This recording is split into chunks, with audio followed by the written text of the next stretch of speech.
Super delivery.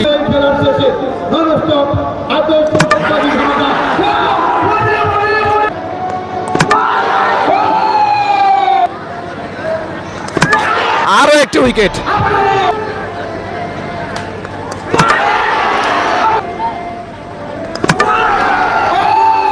আরো একটু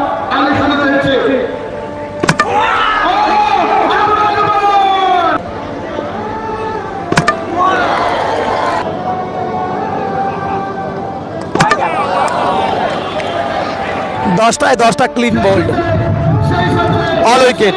এই খেলায় জয়লাভ করলো তিচাখালী নব উদয়ন সংঘ। এটা একটা নতুন রেকর্ড, 10টা ক্লিন বোল্ড।